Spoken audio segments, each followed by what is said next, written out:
As the dynastic era ended and the hieroglyphic script was lost, the vast majority of Egypt's many hundreds of queen stories were forgotten, and their monuments buried under Egypt's sands. However, Cleopatra's legacy would not be so easily forgotten.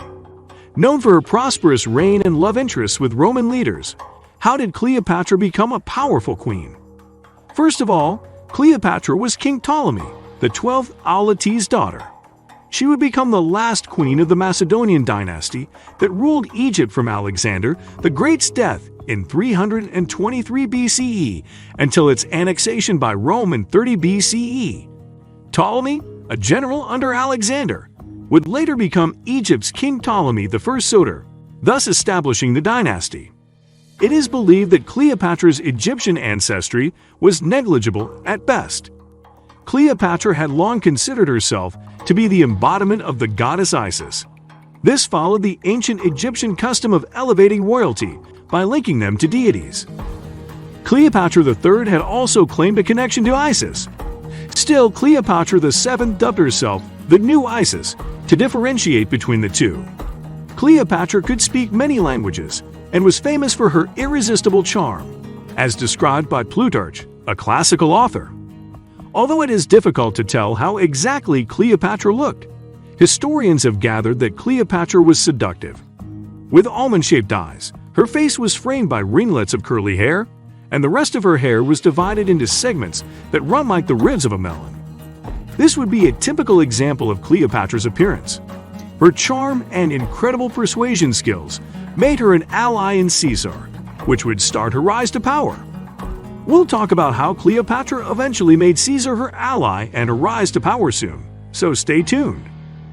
After their father, Ptolemy XII, passed away, his young son Ptolemy XIII and daughter Cleopatra VII ascended to the throne. It is presumed, though not proven, that the two married quickly. Cleopatra, then 18 years old, supplanted her brother as ruler after he died. After the siblings took power, Ptolemy's advisors moved against Cleopatra. She was eventually driven out of Egypt and into exile in Syria in 49 BC. Within a year, she had amassed a force of mercenaries. She returned to Pelusium, on Egypt's eastern border, to battle with her brother's forces in a civil war. You want a war, Peter? Let's go to war.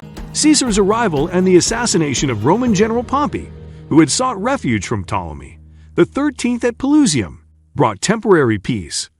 Well, there's more where that came from, so if you are interested in learning more, subscribe to this channel and get an alert whenever we drop a video.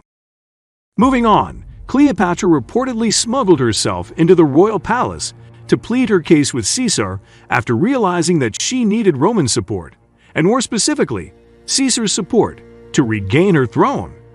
To finance his return to power in Rome, Caesar needed Egypt to pay off the debts incurred by Auletes. Both were set on using the other, and they formed a bond. Caesar's outnumbered forces fought against Ptolemy XIII for 4 months before Roman reinforcements arrived, forcing Ptolemy to flee Alexandria. He is thought to have drowned in the Nile. Caesar and Cleopatra stayed in Egypt for some time. In about 47 BC, Cleopatra gave birth to their son Ptolemy Caesar, Little Caesar, or Caesarion as the Egyptians called him. After 2 years of fighting, Caesar finally put out the fires of the Pompeian resistance.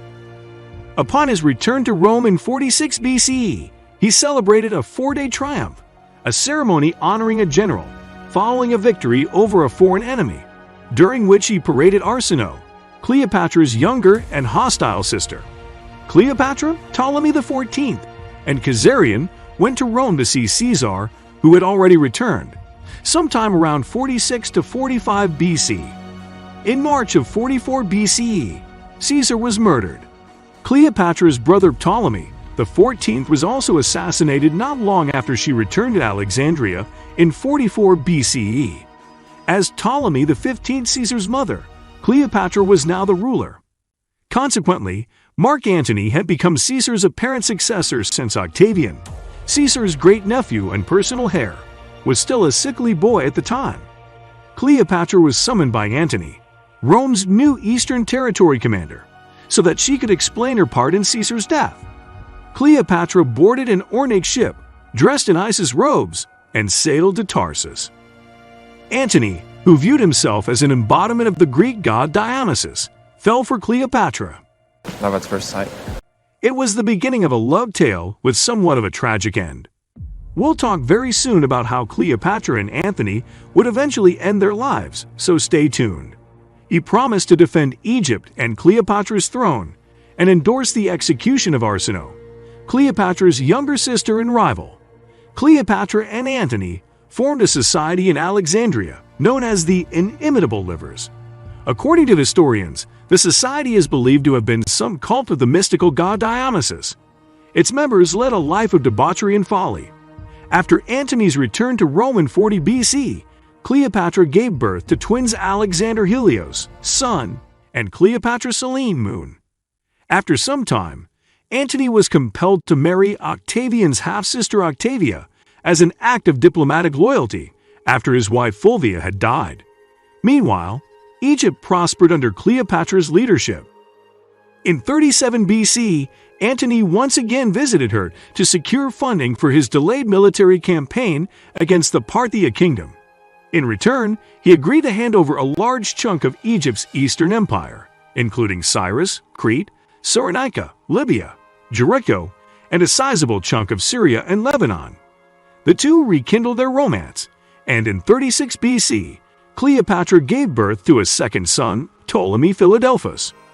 Antony publicly rejected Octavia's efforts to rejoin him after their defeat in Parthia, and instead returned to Egypt and Cleopatra. This would eventually lead to his doom. According to Plutarch, the Romans pitied Antony for having so cruelly evicted his loyal wife Octavia from their house, and we quote, especially those who had seen Cleopatra, and knew that neither in youthfulness nor beauty was she superior to Octavia. What do you think of Antony's decision to follow love? Share your thoughts in the comment section. As a result, Octavian was enraged with Antony and claimed he was completely controlled by Cleopatra and was planning to move the capital from Rome to Egypt. The Roman Senate deposed Antony of all his titles in late 32 BC, prompting Octavian to declare war on Cleopatra.